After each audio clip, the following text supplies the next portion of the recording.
स्वागत है, इस्तकबाल है सेलेक्ट परीक्षा स्टडी चैनल पर। दोस्तों, इस वक्त की सबसे बड़ी अपडेट निकल कर के आ रही है, यानी 27 दिसंबर 2025 का नोटिफिकेशन और एग्ज़ाम डेट को लेकर लेटेस्ट अपडेट आ रही है, जो जानना हम लोग शुरू करेंगे।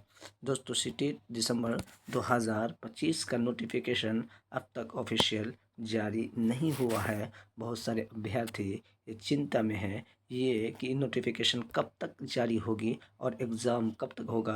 लेटेस्ट अपडेट हम देने जा रहे हैं। आपसे गुजारिश यही होगा कि आप इस वीडियो को आखिर तक ज़रूर देख करके जाइएगा। 27 दिसंबर 2025 का अब तक कोई जानकारी ऑफिशियल नहीं निकल करके आ रही है। इससे पता ये चल रहा है कि आपका सीटेट का जो एग्ज़ाम है दिसंबर में होगा या नहीं होगा।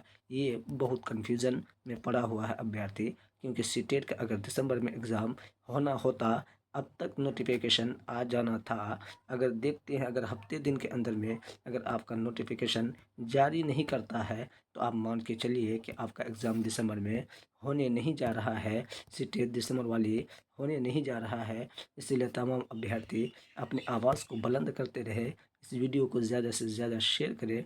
अगर सीटेट दिसंबर में नहीं हुआ तो कई भर्तियों से ये अभ्यर्थी बाहर हो जाएंगे। इसीलिए सीटेट दिसंबर होना बहुत ज़रूरी है। आपसे गुजारिश यही होगा कि आप इस चैनल को ज़रूर सब्सक्राइब करें, ताकि आपको इसी तरीके का अपडेट मिलता रहेगा।